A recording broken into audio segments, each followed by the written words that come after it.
দেখছেন কলকাতা টিভি আরো বারো নিয়ে আপনাদের সঙ্গে রয়েছে ভাস্বতী আর আরো বারোই ভাস্বতীর সঙ্গে আমি রয়েছি স্বর্ণালী। স্বর্ণালী, শুরুতে যে খবরে আমাদের নজর থাকবে, আগামীকাল থেকে শুরু হচ্ছে দেশ জুড়ে লোকসভা নির্বাচন। আর বাংলায় উত্তরবঙ্গে 3 কেন্দ্রে নির্বাচন রয়েছে, জলপাইগুড়ি, আলিপুরদুয়ার, কোচবিহার। আজ সকাল থেকেই সেই ছবি আমরা তুলে ধরছিলাম।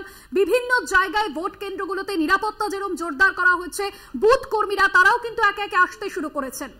একেবারে ভাস্বতী, এবং এই যে 3 কেন্দ্র অর্থাৎ উত্তরবঙ্গের যে 3 কেন্দ্রে আগামীকাল প্রথম দফার ভোট রয়েছে, উত্তরবঙ্গের যে জলপাইগুড়ি, কোচবিহার এবং আলিপুরদুয়ার, সেই 3 কেন্দ্র কিন্তু অবশ্যই পাখির চোখ করেছে উত্তরবঙ্গকে। আমরা দেখে এসেছি রাজ্যের শাসক তথা বিরোধী দল উভয় রাজনৈতিক দলগুলি, এবং সেই মতোই কিন্তু একবার আমরা দেখেছি মুখ্যমন্ত্রী যেমন সেখানে একাধিক প্রচার কার্য চালিয়েছেন, তার পাশাপাশি অভিষেক বন্দ্যোপাধ্যায় তৃণমূল কংগ্রেসের সর্বভারতীয় সাধারণ সম্পাদক তিনি যেমন প্রচার কার্য চালিয়েছেন, তার পাশাপাশি আমরা দেখেছি প্রধানমন্ত্রী নরেন্দ্র মোদী তিনি কিন্তু বারবার উত্তরবঙ্গে এসেছেন শুধুমাত্র এই প্রচার কার্যের জন্য। এবং সেই মতোই কিন্তু আগামীকাল প্রথম দফার নির্বাচন রয়েছে উত্তরবঙ্গের 3টি জেলা অর্থাৎ জলপাইগুড়ি, আলিপুরদুয়ার এবং কোচবিহারে।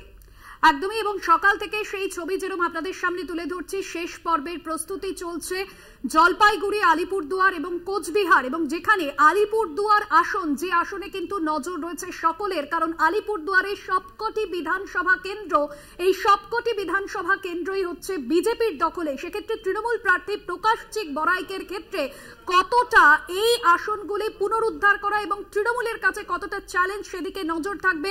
আজ সকাল থেকে বিভিন্ন বুথে যেরকম নজরদারি চালানো হচ্ছে, অন্যদিকে ভোট কর্মীরা তারা একে একে আসতে শুরু করেছেন।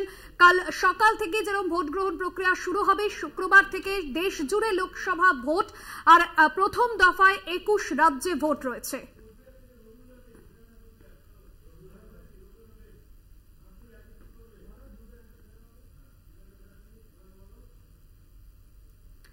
উত্তরবঙ্গে 3 কেন্দ্রে নির্বাচন রয়েছে, তার কোচবিহারের দিকে একটু নজর রাখবো। কালকে যে নির্বাচন রয়েছে অর্থাৎ আগামীকাল, কোচবিহারের ঠিক কি ছবি সেদিকে নজর রাখবো, কারণ কোচবিহারে বিজেপি প্রার্থী রয়েছেন নিশীথ প্রামাণিক, অন্যদিকে তৃণমূল প্রার্থী এবং বিজেপি প্রার্থীর মধ্যে যে জোর টক্কর চলছে কোচবিহারে। আমরা দেখেছিলাম যে তৃণমূল সুপ্রিমো মমতা বন্দ্যোপাধ্যায় তিনি সভা করেছেন এবং প্রধানমন্ত্রী নরেন্দ্র মোদী তিনিও সভা করেছেন কোচবিহারে। সরাসরি রয়েছেন রবিউল সেখান থেকে, কোচবিহারের দিনহাটা থেকে।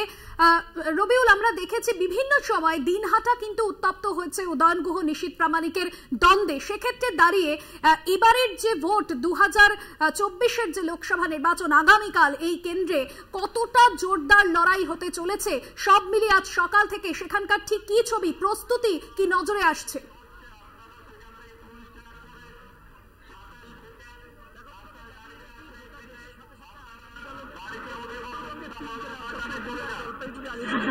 অনুষ্ঠিত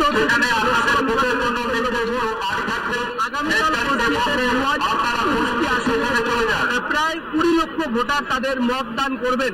এবং তার আগে একেবারে আজকে কিন্তু আমরা এই মুহূর্তে বিভিন্ন ডিসিএফসির সামনে রয়েছি, এবং এই যে আগামীকালের ভোট, সেই ভোট নিয়ে কিন্তু নির্বাচন কমিশন এবং যথেষ্ট রকমভাবে প্রস্তুত রয়েছে তারা। এবং ডিসিএফসি রুম থেকে ইতিমধ্যেই ভোট কর্মীরা তারা কিন্তু বিভিন্ন বুথে যেতে শুরু করেছে।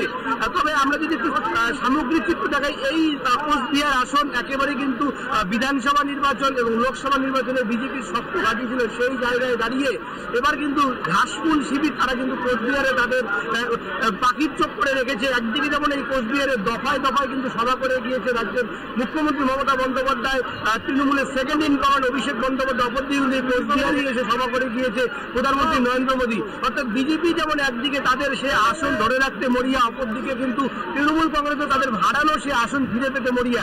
অপরদিকে আগামীকাল রয়েছে ভোট, সেই ভোট গ্রহণ কেন্দ্রে আমরা এই মুহূর্তে রয়েছি ডিসিআরসি রুমে। ভোট কর্মীরা তারা কিন্তু যেতে শুরু করেছে। তবে সকাল থেকে কিন্তু কোচবিহার জেলার বিভিন্ন ডিসিআরসি রুমে কিন্তু নির্বাচন কমিশনের চূড়ান্ত অব্যবস্থাপনার দিকে আঙ্গুল তুলছে ভোট কর্মীরা। আমরা এই মুহূর্তে যেখানে রয়েছি দিনহাটা ডিসিআরসি রুমে, কিছুক্ষণ আগে কিন্তু এখানে ভোট কর্মীরা তারা বিক্ষোভে সামিল হয়েছিল। তাদের দাবি তাদেরকে ভোট গ্রহণ কেন্দ্রে যেতে হচ্ছে, অথচ এখন পর্যন্ত তাদের যে নির্দিষ্ট পারিশ্রমিক, সেই পারিশ্রমিক তারা কিন্তু পায়নি। এবং তারা আরো দাবি জানাচ্ছে এই বিষয়ে গতকাল এবং 2 দিন আগেও তারা কিন্তু জেলা শাসকের নির্বাচন দপ্তরে গিয়েছিল, অভিযোগ জানিয়েছিল এবং সেখান থেকে তাদেরকে নির্দিষ্টভাবে জানিয়ে দেওয়া হয়েছিল ডিসিএসসি রুমে গেলে অর্থাৎ ভোট গ্রহণ কেন্দ্রে যাওয়ার আগেই তাদের পারিশ্রমিক নির্দিষ্ট অ্যাকাউন্টে ঢুকে যাবে। কিন্তু আজকে যখন তাদেরকে ভোট গ্রহণ কেন্দ্রে যেতে হচ্ছে সেই সময় পর্যন্ত তাদের অ্যাকাউন্টে টাকা ঢোকেনি, ফলে তারা কার্যত কিন্তু বিক্ষোভের মুখে সামিল হচ্ছে। অপরদিকে যদি একটু মাথাভাঙার কথা উল্লেখ করি, আমরা মাথাভাঙায় কিন্তু সকাল থেকে প্রায় 6-3 ভোট কর্মী তারা কিন্তু মাথাভাঙায় রাস্তা বাধ্য হয়ে পথ অবরোধ করেছে। তাদের দাবি তাদের বিভিন্ন দূরবর্তী জায়গায় যেতে হবে ভোট গ্রহণ, কিন্তু সেখানে এখন পর্যন্ত তাদের বাস দেওয়া হয়নি, কার্যত তারা পরিবহনের মাধ্যম না পেয়ে পথ অবরোধ করে। সব মিলিয়ে বলতে গেলে আগামীকাল রয়েছে ভোট। নির্বাচন কমিশন একদিকে যেমন চূড়ান্ত পর্যায়ে, কিন্তু তার মাঝখান থেকেও ভোট কর্মীদের যে প্রস্তুতি চলছে। তৃণমূল প্রার্থী হিসেবে লড়ছেন সিতাইয়ের বিধায়ক জগদীশ চন্দ্র বসুনিয়া এবং পাশাপাশি বিজেপি প্রার্থী নিশীথ প্রামাণিক। লড়াই কোন দিকে যায় সেদিকে নজর থাকবে। আপাতত ধন্যবাদ জানাবো। সরাসরি ছিলেন আমাদের সঙ্গে কোচবিহারের দিনহাটা থেকে রবিউল। একদমই ভাষ্যতে এবং শুধুমাত্র যে এই কেন্দ্র অর্থাৎ যে কোচবিহার কেন্দ্রই নয়, তার পাশাপাশি কিন্তু আলিপুরদুয়ার এবং জলপাইগুড়িতেও আগামীকাল প্রথম দফার ভোট রয়েছে এবং অবশ্যই উত্তরবঙ্গের ক্ষেত্রে সেই দুই কেন্দ্র কিন্তু যথেষ্ট গুরুত্বপূর্ণ। তুমি যেমনটা বলছিলে ভাষ্যতে যে আলিপুরদুয়ারে যেমন সেখানে চা বলয়ের একটা ভোট রয়েছে, তার পাশাপাশি জলপাইগুড়িতে সেখানেও কিন্তু একটা চা বলয়ের ভোট রয়েছে এবং সকলে অর্থাৎ শাসক বিরোধী দুই রাজনৈতিক দলই কিন্তু সেই চা বলয়ের ভোটকে কিন্তু যথেষ্ট গুরুত্ব দিয়েছে এবং তার পাশাপাশি সেই দুই যে কেন্দ্র রয়েছে অর্থাৎ জলপাইগুড়ি এবং আলিপুরদুয়ার, অবশ্যই সেই দিকেও আমাদের নজর থাকবে। জলপাইগুড়ি থেকে রয়েছেন আমাদের প্রতিনিধি কৌস্তভ ভৌমিক, আমরা সরাসরি চলে যাব সেখানে। কৌস্তভ, আমরা জানি যে আগামীকাল জলপাইগুড়িতে ভোট রয়েছে এবং জলপাইগুড়িতে আমরা জানি যে বিধানসভা নির্বাচনে যে আমরা ভোটের ফলাফল দেখেছিলাম সেখানে কিন্তু তৃণমূল এবং বিজেপির মধ্যে যথেষ্ট ভালো টক্কর রয়েছিল। সেক্ষেত্রে এবারের যে লোকসভা নির্বাচন সেখানে কারা কতটা এগিয়ে এবং তার পাশাপাশি আজকে একেবারে শেষ মুহূর্তের প্রস্তুতি চলছে, সব মিলিয়ে সামগ্রিক পরিস্থিতি কি?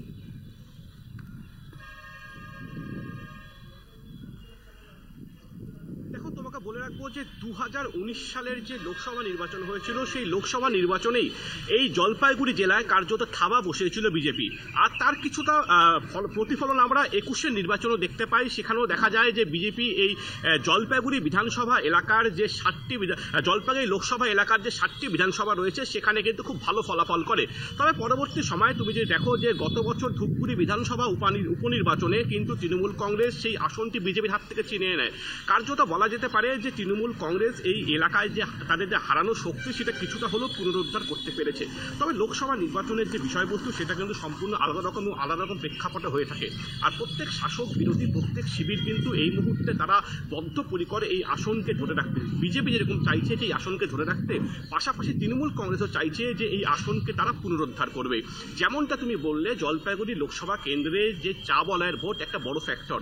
মোটামুটি এই লোকসভা কেন্দ্রের অন্তর্গত মোটামুটি 50টা চা বাগান রয়েছে, বনবস্তি রয়েছে, কাজে সেই সমস্ত এলাকার ভোট যেই দিকে যায় বলা যেতে পারে যে রায় কিন্তু সেই দিকে যায়।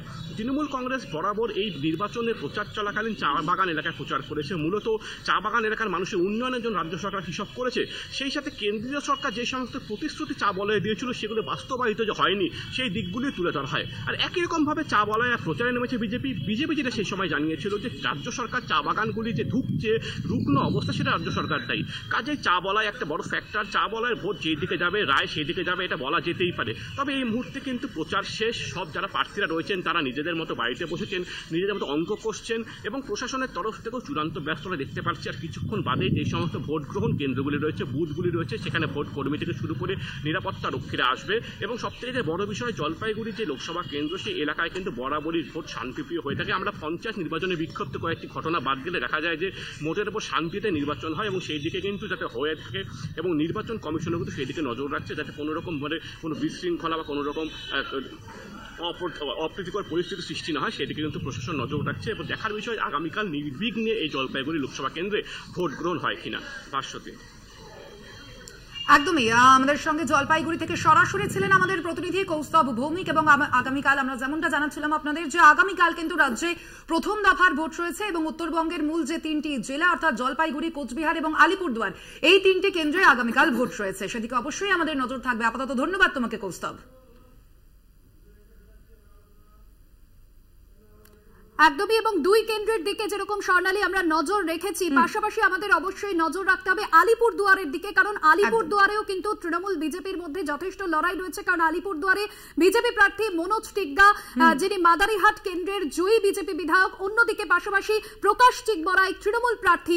এই দুই এর মধ্যে লড়াই কতটা জোরদার হবে এবং প্রকাশ চিকবরাইয়ের কাছে যথেষ্ট চ্যালেঞ্জ, কারণ 7টি যে বিধানসভা রয়েছে 7টি বিধানসভায় কিন্তু বিজেপির দখলে। স্বর্ণালী একেবারেই তাই, অবশ্যই ভাস্বতী, এবং সেই কারণেই কিন্তু আলিপুরদুয়ার এতটা গুরুত্বপূর্ণ একটি কেন্দ্র। এবং শুধুমাত্র তাই নয় ভাস্বতী, জলপাইগুড়িতে যেভাবে চা বলয়ের ক্ষেত্রে যতটা গুরুত্ব দিয়েছে রাজ্যের শাসক বিরোধী দুই রাজনৈতিক দলের, সেই মতোই কিন্তু আলিপুরদুয়ার আমরা জানি সেখানে কিন্তু এক সময়ে আরএসপির শক্ত ঘাঁটি ছিল এই আলিপুরদুয়ার, কিন্তু তার পরবর্তীতে কিন্তু সেখানে তৃণমূল কংগ্রেস 2014-এ ক্ষমতা দখল করেছিল এবং তার পাশাপাশি 2019-এ সেই কেন্দ্রটি বিজেপিকে উপহার দিয়েছিলেন মূলত জন বার্লা। যদিও এইবারে আলিপুরদুয়ারে কিন্তু জন বার্লাকে প্রার্থী করেনি বিজেপি, সেখানে প্রার্থী করা হয়েছে মনোজ টিগ্গাকে। সরাসরি যাব আলিপুরদুয়ারে, কালচিনি থেকে রয়েছেন আমাদের প্রতিনিধি অজয় শাহ। অজয়, আগামীকাল ভোট রয়েছে সেখানে, সকাল থেকে ঠিক কি ছবি সেরকম যেরকম জানবো, পাশাপাশি জানতে চাইবো এই যে তৃণমূল প্রার্থী প্রকাশ চিকবরাই, তার কাছে এই যে 7টি বিধানসভা কেন্দ্র, যে 7টি বিধানসভা কেন্দ্র 2021-এর নির্বাচনে সবকটাই বিজেপির দখলে, কতটা চ্যালেঞ্জের হবে, লড়াই কতটা মুখোমুখি হবে প্রকাশ চিকবরাইয়ের সঙ্গে মনোজ টিগ্গার? দেখো, আগামীকাল থেকে আলিপুরদুয়ারে ভোট হবে, আগামীকাল আলিপুরদুয়ারে ভোট হবে, আর ভোটের সমস্ত প্রস্তুতি নিয়েছে প্রশাসন। ইতিমধ্যে আলিপুরদুয়ার বিশ্ববিদ্যালয়কে ডিসিআরসি করেছে প্রশাসন। আলিপুরদুয়ার বিশ্ববিদ্যালয়ে আজকে ডিসিআরসিতে সকাল থেকে কিন্তু জেলার বিভিন্ন প্রান্ত থেকে ভোট কর্মীরা এসেছে, উপস্থিত হয়েছে। তারা এখান থেকে ইভিএম থেকে শুরু করে যাবতীয় জিনিসপত্র সংগ্রহিত করছে। তুমি বললা যেটা কি আলিপুরদুয়ার যে লোকসভা, এটা কিন্তু এখানকার যে ভোট হয়, চা বলের ভোট কিন্তু বড় ফ্যাক্টর। সেই কারণে দেখা গেছিল এখানে বিগত লোকসভা ভোটে এখানকার যে প্রার্থী ছিলেন জন বার্লা, তিনি কিন্তু চা বলের ভোট থেকে ভালো প্রচুর পরিমাণে লিড নিয়ে তিনি বিজয় হয়েছিলেন। এরপর থেকে কিন্তু তৃণমূল কিন্তু এই আলিপুরদুয়ার লোকসভার চা বলয় এলাকায় কিন্তু বেশি ফোকাস করে ময়দানে উঠে নেমেছিল। আলিপুরদুয়ার লোকসভা থেকে কিন্তু চা বাগানের বাসিন্দা প্রকাশ চিকবরাইকে কিন্তু তৃণমূল প্রার্থী করেছেন এবার। আর প্রকাশ চিকবরাই প্রার্থী হওয়ার পর থেকে কিন্তু তিনি চা বলের বিভিন্ন এলাকায় প্রচারের ঝড় তুলে দিয়েছেন। সমস্ত চা বাগানে তিনি গিয়েছেন, শ্রমিকদের সাথে কথা বলেছেন, শ্রমিকদের অভাব অভিযোগ শুনেছেন। এছাড়া শ্রমিকদের কি ইস্যু রয়েছে তার কথা কিন্তু শ্রমিকদের থেকে তারা শুনে নিয়েছেন। এর পাশাপাশি বিজেপি যে প্রার্থী রয়েছে মনোজ টিগ্গা, তিনিও কিন্তু এখান থেকে চা বলের থেকে কিন্তু বিধায়ক হয়েছেন। আর এই লোকসভার প্রার্থী হওয়ার পর থেকেই কিন্তু তিনিও কিন্তু চা বলে ছাড়েনি। তিনি প্রায় প্রতিদিন চা বলেতে গিয়ে তিনি ভোট প্রচার সেরেছেন। এর পাশাপাশি আমরা জানিয়ে রাখি আলিপুরদুয়ারের বিভিন্ন জনজাতি রয়েছে, গোর্খা জনজাতির ভোট রয়েছে, এছাড়া মেজ জনজাতির ভোট রয়েছে। কিন্তু এই দুই প্রার্থীরাই কিন্তু একদম কড়াকড়ি টক্কর দিয়ে ময়দানে নেমেছে। আর তারা বিভিন্ন জায়গায় গিয়ে বিভিন্ন জনজাতির কাছে গিয়ে ভোট প্রচার সেরেছেন। আর আগামীকাল ভোট রয়েছে। আর আজ সকাল থেকে কিন্তু দেখা যাচ্ছে আলিপুরদুয়ার ডিসিআরসি থেকে ভোট কর্মীরা কিন্তু ইভিএম মেশিন যাবতীয় সামগ্রী জিনিসপত্র সংগ্রহ করছে। একদমই অজয়, আলিপুরদুয়ারের ভোটে সেক্ষেত্রে চা বলয়ের ভোট একটা বড় ফ্যাক্টর হতে পারে দুই দলের কাছে। ধন্যবাদ জানাবো। সরাসরি ছিলেন আমাদের প্রতিনিধি আলিপুরদুয়ারের কালচিনি থেকে অজয় শাহ। আগামীকাল প্রথম দফার ভোট রয়েছে, অবশ্যই সেদিকে তো আমাদের নজর থাকবেই ভাস্বতী। তার পাশাপাশি যে খবরের দিকে এই মুহূর্তে নজর রাখবো আমরা, ঘাটালে দেবের মঞ্চে বিপত্তি, পথসভা চলাকালীন হঠাৎই ভেঙে পড়ে মঞ্চ। দেবকে ধরে নেন তার নিরাপত্তা রক্ষীরা, তবে ঘটনায় এখনো পর্যন্ত যে খবর কেউ আহত হয়নি। নির্বাচনী প্রচার যেরকম সারছেন ঘাটালে তৃণমূলের প্রার্থী দেব, আর দেবের মঞ্চে বিপত্তি, পথসভা চলাকালীন হঠাৎই সেই মঞ্চ ভেঙে পড়ে। একদমই, এবং আপনারা দেখছেন সেই ছবি, হঠাৎই দেবের সেই মঞ্চ ভেঙে পড়ে। যদিও এই ঘটনায় কেউ আহত হননি এমনটাই জানা গেছে। মধুসূদন ভট্টাচার্য আমাদের প্রতিনিধি রয়েছেন ফোন লাইনে। মধুসূদন, ঠিক কি পরিস্থিতি তৈরি হয়েছিল, কেনই বা হঠাৎ মঞ্চ ভেঙে পড়লো, তৃণমূলের তরফে কি জানা যাচ্ছে, এই বিষয়ে কি প্রতিক্রিয়া তাদের?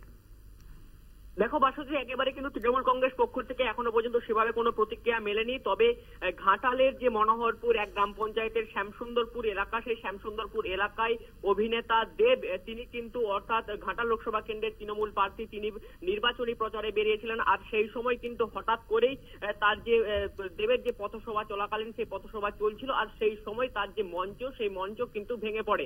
সঙ্গে সঙ্গে তার যে নিরাপত্তা রক্ষীরা যারা রয়েছে তারা কিন্তু দেবকে ধরে নেন। পাশাপাশি একই মঞ্চে উপস্থিত ছিল ঘাটাল ব্লক তৃণমূল কংগ্রেসের সভাপতি দিলীপ মাঝি সহ তৃণমূল কংগ্রেস কর্মী সমর্থকেরাও। তবে ঘটনায় কোনো হতাহতের কোনো খবর পাওয়া যায়নি। তবে কি কারণে এই ঘটনা ঘটলো তা কিন্তু এখনো পর্যন্ত জানা যায়নি। তবে হয়তো একটা ঘটনা ঘটতে পারতো, প্রচুর মানুষ হয়তো তার স্টেজে উঠে পড়েছিল, সেই কারণে হয়তো কিন্তু ভেঙে যেতে পারে বলে প্রাথমিকভাবে একটা মনে করা হচ্ছে। সরস্বতী, একদমই ধন্যবাদ জানাবো। মধুসূদন ভট্টাচার্য আমাদের প্রতিনিধি ছিলেন ফোন লাইনে।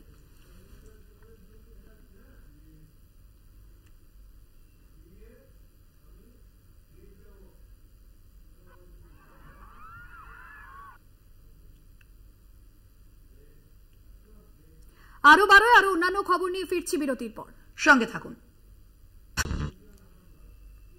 ফিরে এলাম বিরতির পর। ভাষ্যতে এই মুহূর্তে আমরা যে খবরের দিকে নজর রাখবো, আসানসোলে বোমা বিস্ফোরণের ঘটনা। যেই ঘটনায় ইতিমধ্যেই সরব হয়েছে তৃণমূল কংগ্রেস নেতৃত্ব।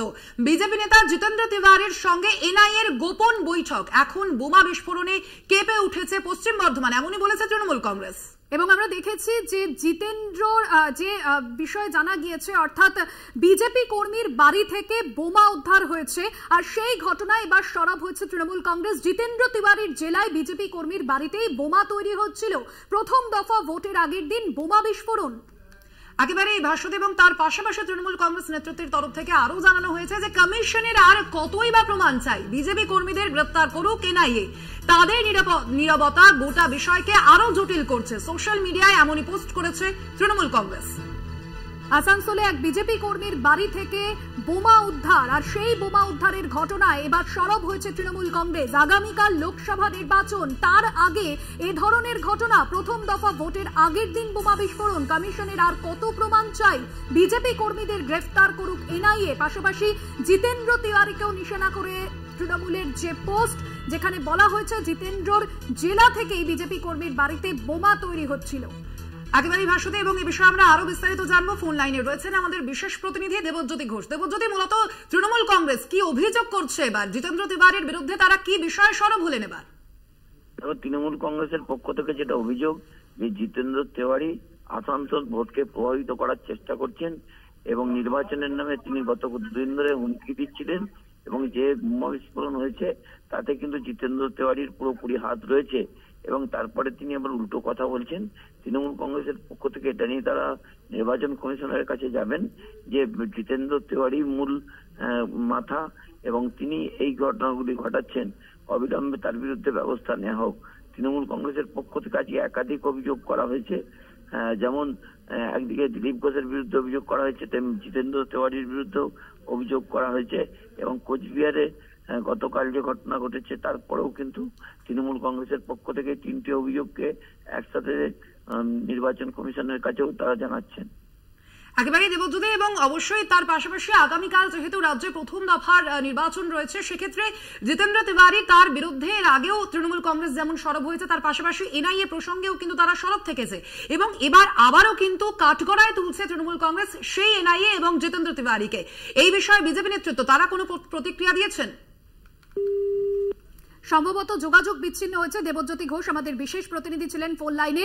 আসানসোলে বোমা বিস্ফোরণ আর তা নিয়েই সরব হয়েছে তৃণমূল কংগ্রেস। বিজেপি নেতা জিতেন্দ্র তিওয়ারির সঙ্গে এনআইএ এর গোপন বৈঠক, যে বিষয়ে আগেও সরব হয়েছিল তৃণমূল কংগ্রেস এবং তৃণমূল মুখপাত্র কুণাল ঘোষ, যেখানে এনআইএ এর যে এসপি তার সঙ্গে যে গোপন বৈঠক হয়েছে নিউ টাউনে এনআইএ এসপির বাড়িতে, সেই বৈঠকের তথ্য সামনে আনার হুঁশিয়ারি দিয়েছিলেন এবং সেই ভিডিও ফুটেজও সামনে আনার হুঁশিয়ারি দিয়েছিলেন। এবার আবারও তৃণমূলের নিশানা জিতেন্দ্র তিওয়ারির জেলাতেই এই বোমা বিস্ফোরণ হয়েছে। একেবারেই ভাষ্যতের আগে আমরা দেখেছি ভূপতিনগর বিস্ফোরণের তদন্তে গিয়ে সেই সময় কিন্তু এনআইএ কে হামলার মুখে পড়তে হয় এবং সেই ঘটনায় কিন্তু পরবর্তীতে আমরা দেখেছি যে এনআইএ এর সঙ্গে বিজেপি নেতা জিতেন্দ্র তিওয়ারির যোগসাজশ রয়েছে এবং তার পরবর্তীতেই কিন্তু এই যে গ্রেফতারির ঘটনা ঘটেছিল, অর্থাৎ যে তৃণমূল নেতাদের গ্রেফতার করা হয়েছিল সেই ঘটনায় সেই গ্রেফতারির ঘটনা ঘটেছে, সেই রকম কিন্তু অভিযোগে সরব হয়েছিলেন। একদিকে যেমন তুমি বললে যে তৃণমূলের রাজ্য সম্পাদক কুণাল ঘোষ থেকে শুরু করে তৃণমূল সুপ্রিমো মুখ্যমন্ত্রী মমতা বন্দ্যোপাধ্যায় তিনি কিন্তু এই অভিযোগে সরব হয়েছিলেন যে জিতেন্দ্র তিওয়ারির সঙ্গে যোগসাজশ রয়েছে কেন্দ্রীয় এজেন্সির। এবং এবার আবারও লোকসভা নির্বাচন আগামীকাল, তার কিন্তু প্রথম দফার নির্বাচন রয়েছে রাজ্যের 3টি জেলা এবং তার আগে ফের এনআইএ অর্থাৎ কেন্দ্রীয় এজেন্সি এবং তার পাশাপাশি বিজেপি নেতৃত্বের বিরুদ্ধে সরব হয়েছে তৃণমূল কংগ্রেস নেতৃত্ব। আসানসোলে বোমা বিস্ফোরণ, যে বোমা উদ্ধার হচ্ছে বিজেপি নেতার বাড়ি থেকে, আর তা নিয়ে কিন্তু সরব হচ্ছেন তৃণমূল কংগ্রেস। তৃণমূল মুখপাত্র কৃষাণু মৈত্র রয়েছেন আমাদের সঙ্গে ফোন লাইনে, আপনাকে স্বাগত জানাবো কলকাতা টিভিতে। বিজেপি নেতা জিতেন্দ্র তিওয়ারির সঙ্গে এনআইএর গোপন বৈঠক, এখন বোমা বিস্ফোরণে কেঁপে উঠেছে পশ্চিম বর্ধমান। জিতেন্দ্র তিওয়ারির জেলায় বিজেপি কর্মীর বাড়িতে বোমা তৈরি হচ্ছিল, কি বলবেন আপনি তৃণমূলের এই পোস্ট, আপনাদের কি মতামত এই বিষয়ে? আমাদের নেতৃত্ব তো বারবার বলছে যে কেন্দ্র সরকার এবং কেন্দ্রীয় তদন্তকারী সংস্থাগুলো সাম্যের নীতিতে বিশ্বাস করে না। তাদের বিজেপির জন্য একটা নীতি, বিজেপি শাসিত রাজ্যগুলোর জন্য একটা নীতি এবং বিরোধীদের জন্য অন্য ভিন্ন নীতি। এই ক্ষেত্রে জিতেন্দ্র তিওয়ারির সাথে এনআইএ যিনি কর্তা, তার বৈঠকের কথা ইতিমধ্যেই আমাদের দলের তরফ থেকে মিডিয়ার সামনে আনা হয়েছে। তার দরুন এনআইএ কর্তার বিরুদ্ধে বা এনআইএ প্রতিষ্ঠানের বিরুদ্ধে কেন্দ্র সরকার, স্বরাষ্ট্র মন্ত্রক কি ব্যবস্থা নিয়েছে, নির্বাচন কমিশন কি ব্যবস্থা নিয়েছে আমরা এখন অবধি জানি না। এর মধ্যে কালকের এই ঘটনা, এই যে বিস্ফোরণ, সরাসরি সেখানে লোকানোর কোনো জায়গা নেই। বিজেপি নেতা, বিজেপির ওইখানকার সক্রিয় একজন কর্মী, তার বাড়িতে এই কার্যকলাপ হচ্ছিল, তার পরবর্তীতে দেখলাম এই বোম বিস্ফোরণ, এত মানুষের আহত হওয়া। এখন এনআইএ এর তৎপরতা কোথায়? এখন কেন্দ্র স্বরাষ্ট্র মন্ত্রক লোকাল থানাতে কেন ফোন করছে না? ভূপতিনগর ক্ষেত্রে আমরা দেখলাম, বা তার আগে বক্তব্য বিভিন্ন জায়গাতে বিজেপি নেতৃত্ব এবং কেন্দ্রীয় সরকারের যে একটা অ্যাক্টিভনেস আমরা দেখেছিলাম, এই ক্ষেত্রে তাদের নীরবতা কেন? তার মানে কেন্দ্রীয় সরকার যে সাম্যে বিশ্বাসী নয়, কেন্দ্র সরকারের যে দুমুখ নীতি, তাদের নিজেদের দলের জন্য একটা, নিজেদের শাসিত রাজ্যের জন্য একটা, বিরোধীর জন্য আরেকটা, এটা বারবার প্রকাশিত হচ্ছে। আমরা সরাসরি জিতেন্দ্র তিওয়ারি এবং বিজেপি নেতৃত্ব, রাজ্য নেতৃত্ব, যাদের নেতৃত্বে এই কুকর্মটা হচ্ছিল, তাদের সরাসরি গ্রেফতারের দাবি করছি। অনেক ধন্যবাদ জানাবো আপনাকে। তৃণমূল মুখপাত্র কৃষাণু মিত্র ছিলেন আমাদের সঙ্গে ফোন লাইনে। আরো বাড়ার সময় এখন একটা বিরতির। ফিরছি আরো অন্যান্য খবর নিয়ে, সঙ্গে থাকুন। ফিরে এলাম বিরতির পর, দেখছেন আরো বারো। এই মুহূর্তে নজর রাখবো মুর্শিদাবাদের দিকে। মুর্শিদাবাদের রামনবমীর মিছিলে অশান্তি ছড়িয়েছে। রাজ্যপালের কাছে এনআইএ তদন্তের আর্জি জানিয়েছেন এ বিষয়ে রাজ্যের বিরোধী দলনেতা শুভেন্দু অধিকারী। রাজ্যকে এনআইএ তদন্তের সুপারিশ করুন রাজ্যপাল, এমনই আর্জি তার। শক্তিপুর ও এগ্রায় পরিদর্শন করুন, ইমেলে রাজ্যপালকে আর্জি জানিয়েছি, প্রয়োজনে ফের মামলা করা হবে, এমনটাই হুঁশিয়ারি দিয়েছেন বিরোধী দলনেতা। আমরা দেখেছি স্বর্ণালী, গতকাল রামনবমীর মিছিলকে কেন্দ্র করে মুর্শিদাবাদের শক্তিপুরে অশান্তির ছবি, যেখানে কংগ্রেসের সঙ্গে অশান্তিতে জড়িয়ে পড়েন বিজেপি কর্মী সমর্থকরা এবং বেশ কয়েকজন কংগ্রেস কর্মী সমর্থক ও বিজেপি কর্মী সমর্থক আহত হয়েছিলেন।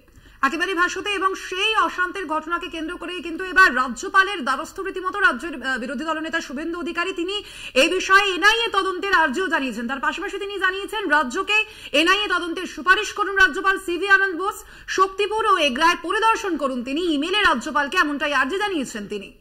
একদমই। এবং কি বলেছেন শুভেন্দু অধিকারী শোনাবো আপনাদের। শক্তিপুরে পারমিশন নেওয়া মিছিলের উপরে যেভাবে ইট বর্ষণ হয়েছে, পুলিশ কর্মীরাও আহত হয়েছে, প্রায় 20 জনের বেশি আহত, মাইনর সহ, সবাই দেখছে। কালকে রাত্রে এগরাতেও পূর্ব মেদিনীপুরে রামনবমীর মিছিলের উপরে আক্রমণ করা হয়েছে। এর জন্য দায়ী মমতা ব্যানার্জি। আমি সকালেই, কাল রাত্রেই 12টার মধ্যেই গভর্নর সাহেবকে মেল করেছি যে আপনি এই দুটো জায়গা ভিজিট করুন এবং এনআইএ তদন্তের জন্য সরকারকে অ্যাডভাইস করুন। গত বছরের মতো এই বিষয় নিয়ে প্রয়োজন হলে জনস্বার্থের মামলা বিরোধী দলনেতা করতে বাধ্য হবে। গতবারে করেছিলাম বলে ডালখোলা, রিসড়া এবং শিবপুরে এবারে দাঁড় করিয়ে সব প্রসেশন পাস করিয়েছি। আর এটাতে কোনো সম্প্রদায়ের লোক যুক্ত আমি বলছি না, কমপ্লিটলি তৃণমূলের গুন্ডা ক্রিমিনালরা যুক্ত। আপনারা শুনলেন রাজ্যের বিরোধী দলনেতা শুভেন্দু অধিকারীর এই প্রসঙ্গে বক্তব্য। এর পাল্টা তৃণমূল মুখপাত্র শান্তনু সেন কি বলেছেন, ফোন লাইনে আমরা যোগাযোগ করেছিলাম তার সঙ্গে, তিনি ঠিক কি প্রতিক্রিয়া দিয়েছেন শোনাবো। এনআইএ তদন্তের কথা বলা হচ্ছে। কিছুদিন আগেই আমরা মেদিনীপুরের ভূপতিনগরের ঘটনায় পরিষ্কার তথ্য দিয়ে প্রমাণ দিয়েছিলাম যে এনআইএর অফিসাররা বিজেপির নেতা জিতেন্দ্র তিওয়ারির সাথে মিটিং করার পরে পরবর্তী পদক্ষেপ গ্রহণ করেছে। সুতরাং তারা যে পক্ষপাত দুষ্ট এবং তারা যে বিজেপির কথায় চলে সেটা আমরা তথ্য দিয়ে প্রমাণ করেছিলাম। তারা কখনোই নিরপেক্ষ কোনো তদন্ত করতে পারে না। আর সামগ্রিকভাবে সারা বাংলায় শান্তিপূর্ণভাবে রামনবমী পালিত হয়েছে, তার কৃতিত্ব রাজ্য সরকারের। বিক্ষিপ্ত যে ঘটনা ঘটেছে সেই ঘটনার দায় ভারতীয় জনতা পার্টি। অন্যদিকে গতকাল মুর্শিদাবাদের শক্তিপুরে রামনবমীর মিছিলকে কেন্দ্র করে যখন অশান্তির সূত্রপাত, আহতদের নিয়ে যাওয়া হয় মুর্শিদাবাদ মেডিকেল কলেজে, সেখানেও তুলকালাম পরিস্থিতি, বিজেপি কংগ্রেসের মধ্যে বচসা বাঁধে। একেবারে ভাষ্যতে এবং বিজেপি জেলা সভাপতিকে ধাক্কা দিয়েছেন অধীর রঞ্জন চৌধুরী শক্তিপুরে রামনবমী মিছিলে অশান্তির ঘটনা, এবং এমনটাই অভিযোগ তুলেছে বিজেপি নেতৃত্ব। ঘটনায় আহতদের দেখতে হাসপাতালে গিয়েছিলেন বিজেপি জেলা সভাপতি এবং কিছুক্ষণ পরে সেখানে অধীর রঞ্জন চৌধুরী পৌঁছেছিলেন এবং তারপরেই কিন্তু বচসার শুরু। অধীর রঞ্জন চৌধুরীকে দেখে রীতিমতো গো ব্যাক স্লোগান দিতে থাকেন বিজেপির কর্মী সমর্থকরা, আর সেই সময় অধীর চৌধুরী ধাক্কা দেন বলে অভিযোগ। প্রতিবাদে আজ জেলা জুড়ে আন্দোলনে নামতে চলেছেন বিজেপির কর্মী সমর্থকরা। দেখছেন সেই ছবি, অধীর রঞ্জন চৌধুরী বিজেপির জেলা সভাপতিকে ধাক্কা দিচ্ছেন। এ বিষয়ে আমরা আরো বিস্তারিত জানবো। ফোন লাইনে রয়েছেন আমাদের প্রতিনিধি কল্যাণ চন্দ্র। কল্যাণ, ঠিক কি ঘটনা ঘটেছিল গতকাল এবং এর পরিপ্রেক্ষিতে আজ বিজেপির কি কর্মসূচি রয়েছে? দেখো, গতকালকে যেটা হয়েছিল যে শক্তিপুরের একটি রামনবমীর মিছিল ছিল, সেই সময় বোমাবাজি হয় বলে অভিযোগ এবং ওই ঘটনায় বেশ কয়েকজন আহত হন। যারা আহত হন তারা মুর্শিদাবাদ মেডিকেল কলেজ হাসপাতালে ভর্তি হয়েছিলেন। তাদের দেখতে গিয়েছিলেন জেলা বিজেপি সভাপতি সাখারফ সরকার, এবং যারা আহত তাদের সঙ্গে কথা বলার পর সাখারফ সরকার যখন হাসপাতালের বাইরে ছিলেন সেই সময় অধীর চৌধুরী হাসপাতালে ঢুকেছিলেন শক্তিপুরের ঘটনার বিষয়টা জানতে, এবং এরপরে অধীর চৌধুরীকে ওই সাখারফ সরকার ডাইরেক্ট বলেন এইভাবে ঘটনা কেন ঘটছে, কেন মানুষের মধ্যে হানাহানি হচ্ছে, কেন মানুষ মার খাচ্ছে, আপনি একজন সাংসদ, প্রাক্তন সাংসদ, কিন্তু আপনার দায়বদ্ধতা রয়েছে। এরপরে অভিযোগ অধীর চৌধুরী ধাক্কা মারে জেলা বিজেপি সভাপতি সাখারফ সরকারকে, তারপরে উত্তেজনা ছড়িয়ে পড়ে এবং ঘটনাস্থলে যে সমস্ত সিকিউরিটি ছিল তারা পরিস্থিতি নিয়ন্ত্রণ করার চেষ্টা করে, কিন্তু উত্তেজনা এতটাই বেড়ে যায় যে যারা কংগ্রেস অনুকূলে ছিল তাদের সঙ্গে বিজেপির কর্মীদের হাতাহাতি শুরু হয়ে যায়। এরপরে অধীর চৌধুরী অভিযোগ করেন যে তিনি যেখানেই যাচ্ছেন তাকে দেখে কোথায় স্লোগান দেওয়া হচ্ছে, তাকে পরিকল্পিতভাবে হেনস্থা করা হচ্ছে। উল্টো দিকে বিজেপির বক্তব্য, যারা অধীর চৌধুরী বারবার এভাবে তাদেরকে আক্রমণ করছেন, এবং কিছুদিন আগে তুমি জানো যে তৃণমূল কর্মী বিভান্দে তাকে অধীর চৌধুরী হেনস্থা করেছিলেন বলে অভিযোগ উঠেছিল, এবং এরপরে বিজেপির সভাপতিকে, যার ফলে বিজেপির সভাপতি সহ বিজেপির যারা অনুগামী রয়েছেন, যারা কর্মী সমর্থক রয়েছেন, তারা আজকে দুপুর বেলায় বহরমপুর সহ বিভিন্ন জায়গায় অভিযোগ তারা রাস্তা অবরোধ করবেন, তারা বিভিন্ন কর্মসূচি তাদের রয়েছে, তারা বিক্ষোভ করবেন। যদি আজকের যে ঘটনা, মোহাম্মদ সেলিম, তুমি জানো যে মুর্শিদাবাদ লোকসভার সিপিআইএম প্রার্থী মোহাম্মদ সেলিম তিনি আজকে নমিনেশন ফাইল করবেন, এবং সেখানে যেখানে নমিনেশন ফাইল করবেন অর্থাৎ বহরমপুরে প্রশাসনিক ভবন, তার পাশেই কিন্তু 100 গজের মধ্যে সেদিকে আমাদের নজর থাকবে। আপাতত ধন্যবাদ তোমাকে কল্যাণ। অধীর রঞ্জন চৌধুরী তিনি কি বলেছেন এ বিষয়ে শোনাবো।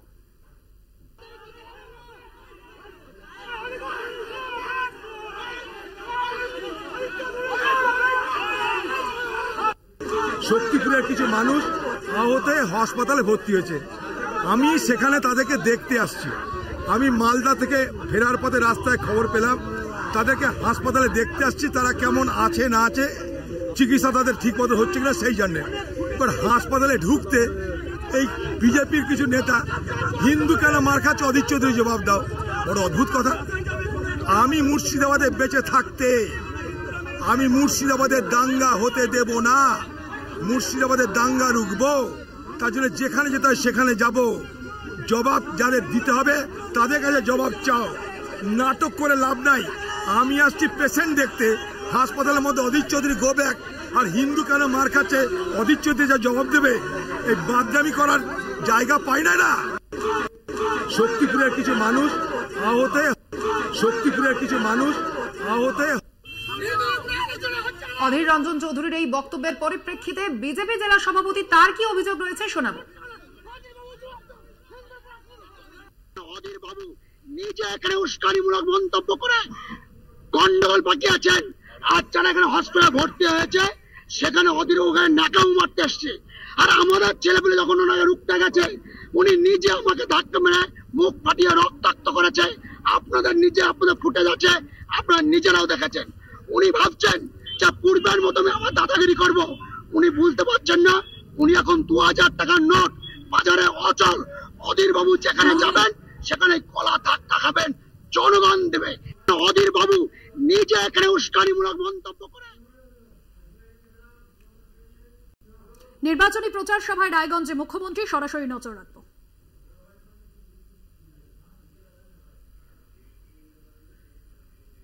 কাজ করছে এবং কংগ্রেসও এখানে বিজেপির হয়ে কাজ করছে, এটা মাথায় রাখবেন। বিজেপির ভোট পাখিরে আমি শুনছি ফিল্ম স্টার থেকে শুরু করে, টুইঙ্কেল টুইঙ্কেল স্টার থেকে শুরু করে, মিডিল স্টার থেকে শুরু করে, চোর ডাকাত থেকে শুরু করে, মাফিয়া থেকে শুরু করে সবাইকে নিয়ে আসছে কি না তো বাংলায় বদনাম করতে হবে আর বাংলার সিট জিততে হবে। আমি শুধু তাদের জিজ্ঞেস করি, বাংলার জন্য একটা কাজ তোমরা করেছো? সিঙ্গেল ভোট করেছো? ভোটটা কেন দেবে মানুষ? কেন দেবে? শুনুন, আমরা মা দুর্গা পুজো করি হিন্দু, মুসলিম, শিখ, ইসাই, আদিবাসী, তপশিলি সবাই মিলে।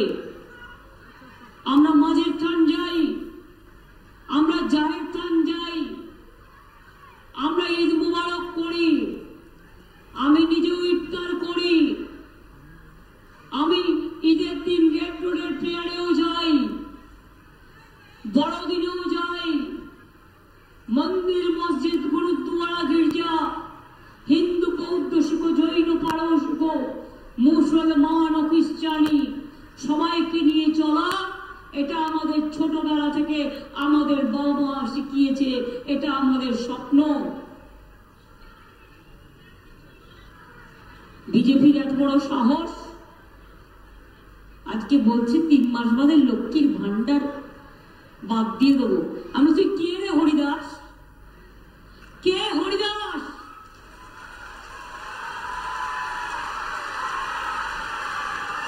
হরিদাস নাম্বার 1।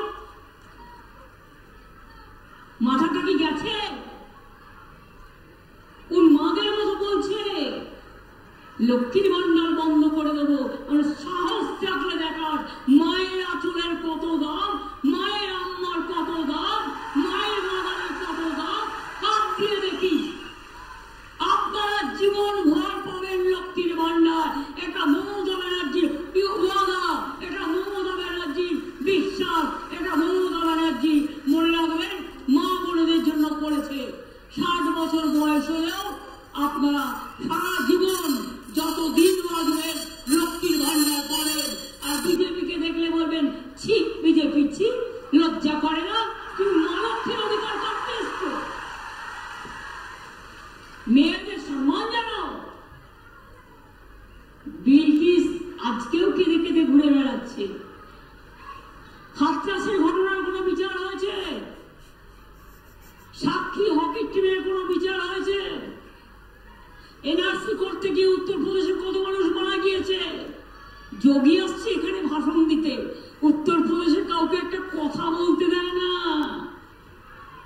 উনি নাকি পাহাড়ে আসছেন ভাষণ দিতে, বলে নিজের রাজ্যটাকে সামলাও।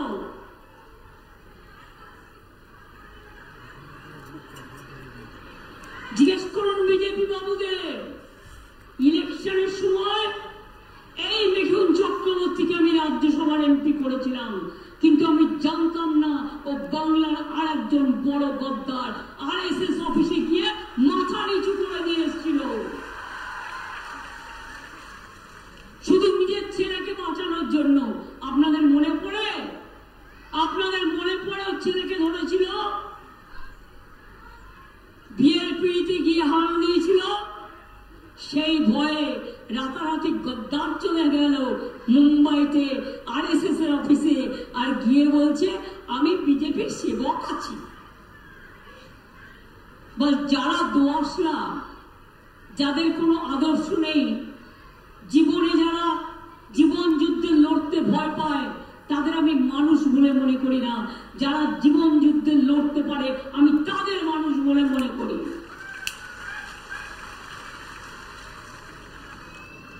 রামনবমী গেল সারা রাজ্যে, মুর্শিদাবাদের ঘটনা আমি যদি বলি পরিকল্পিত ঘটনা, আজ সকাল থেকে সব ন্যাশনাল মিডিয়া আর রিজিওনাল মিডিয়াকে বলে দিয়েছে একতরফা ভাবে সংখ্যালঘুদের বিরুদ্ধে মিথ্যে কথা বলতে আর হিন্দু মুসলমানের বিভাজন করতে। আমি যদি পলটা আপনাদের বলি, পরশু দিনের ঘটনা ঘটিয়েছিল কারা? আমি চ্যালেঞ্জ করে বলছি বিজেপি। একই জায়গায় তারপরের দিন গিয়ে প্রথম অ্যাটাক করলো কারা? বিজেপি এমএলএ দলবল নিয়ে গিয়ে। আপনি রামনবমীর মিছিল করতে গেছেন, অস্ত্র নিয়ে আক্রমণ করতে আপনাকে কে বলেছে? কে অধিকার দিয়েছে? মা দুর্গায় অধিকার দেয়নি। মা দুর্গা অসুর বধ করেছিল। আপনাদের মতো অসুরদের বধ করার জন্য মা দুর্গার প্রয়োজন আছে।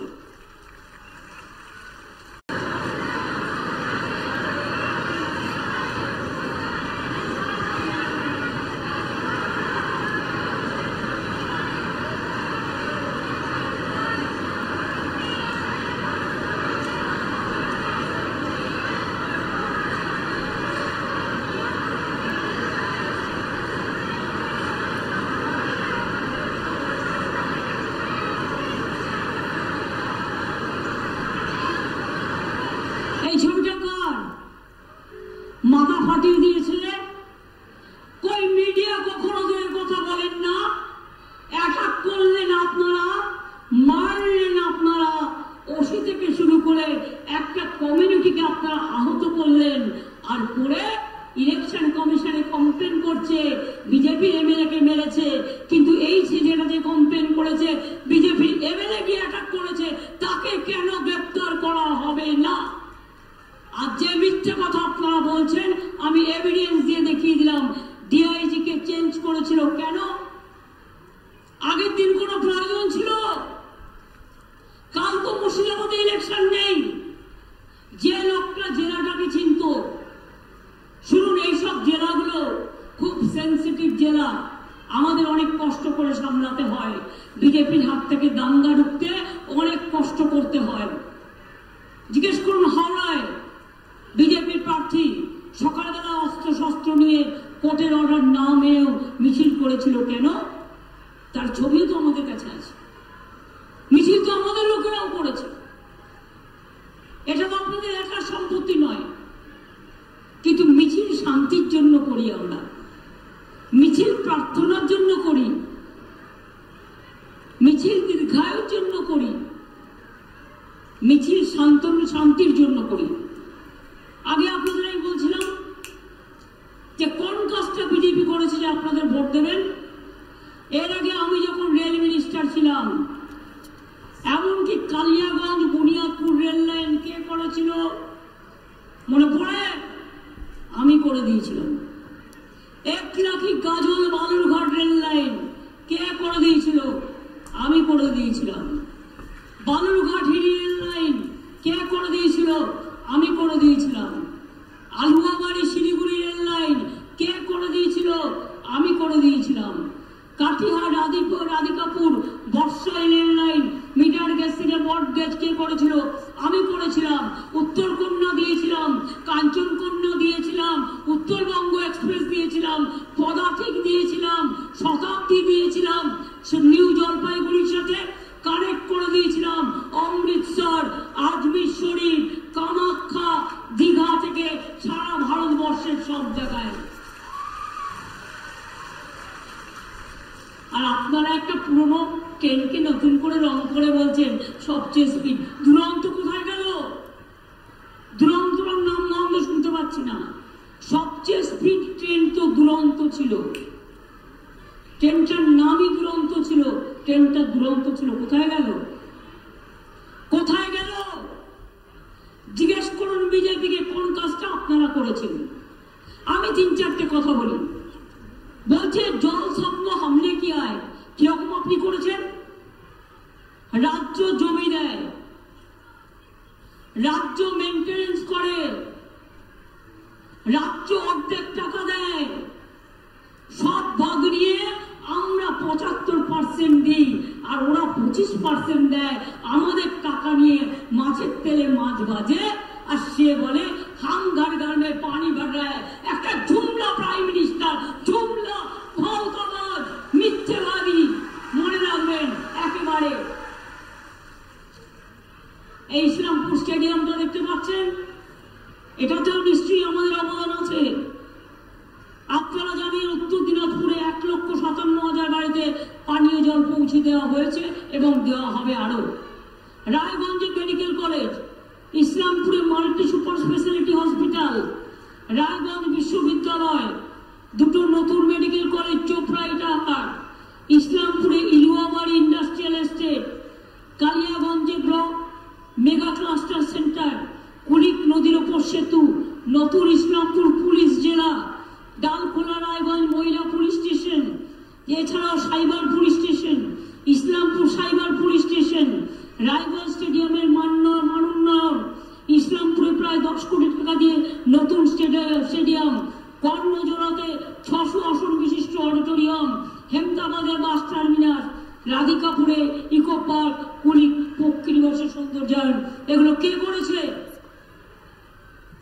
সবটাই আমরা করেছি। এবার বালুরঘাটে এয়ারপোর্ট হচ্ছে, মালদায় হচ্ছে, কুচবিহারে করে দিয়েছি। মনে রাখবেন ইসলামপুরের রাস্তা দিয়ে আরেকটু কাজ বাকি আছে উত্তর 24 পরগনায়। হয়ে গেলে মাত্র 6 ঘন্টায় আপনারা উত্তরবঙ্গ থেকে দক্ষিণবঙ্গ চলে যেতে পারবেন। আর একটা প্যারালাল রাস্তা তৈরি করে দিচ্ছি 3,000 কোটি টাকা দিয়ে। সেটা হচ্ছে পশ্চিম মেদিনীপুরের দাসপুর থেকে জয়রামবাটি হয়ে বর্ধমানের নতুন গ্রাম হয়ে রামপুরহাট হয়ে একেবারে পুরো উত্তরবঙ্গে চলে আসছে। মনে রাখবেন আরো আরেকটা অল্টারনেটিভ রোড আপনারা পাচ্ছেন। আপনারা জানেন এখানে হিন্দি স্কুল থেকে শুরু করে রাজবংশী স্কুল থেকে শুরু করে আমি 200 রাজবংশী স্কুলকে স্বীকৃতি দিয়েছি। বলুন আপনারা, উর্দু ছাত্রী স্কুলকেও আমি দেবো, হিন্দি স্কুল আরো হবে। উর্দু একাডেমি এখানে কে তৈরি করেছে? 10% উর্দু থাকলে তাকে রেকগনিশন দেওয়া হবে।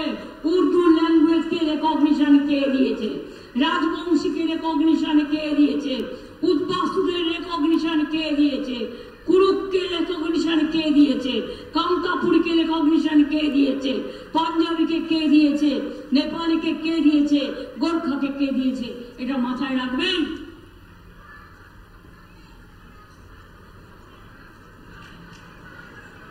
एरा बड़ा बड़ा कथा बोले। आप लोग हमको एक बात बताइए, नरेंद्र मोदी जी ने 2014 में कहा था कि हम हर घर घर में जीतने का बाद 15 लाख रुपया करके आपको अकाउंट में भेज देंगे। आपको मिला? 1 लाख मिला, 2 लाख मिला, 3 लाख मिला, 4 लाख मिला, 5 लाख मिला। अरे जोर से बोलो ना। 5 लाख मिला, 6 लाख मिला, 7 लाख मिला, 8 लाख मिला, 9 लाख मिला। अरे छोड़ दो, 50,000 मिला। उल्टे की करेছে, माइनॉरिटी का स्कॉलरशिप बंद कर दिया है।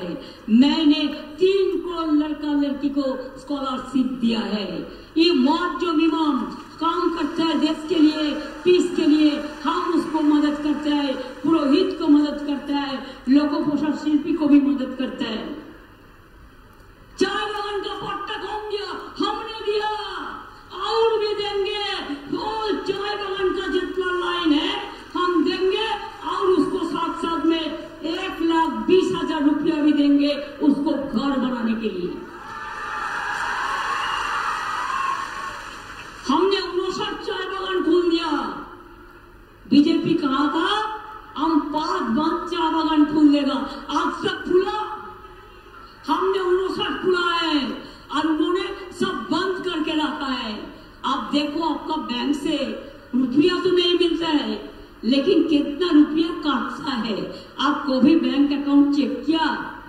एक दिन लेट किया तो कितना रुपया काटा है। एक दिन आप चेक बुक लेने का देरी किया तो कितना काटा है।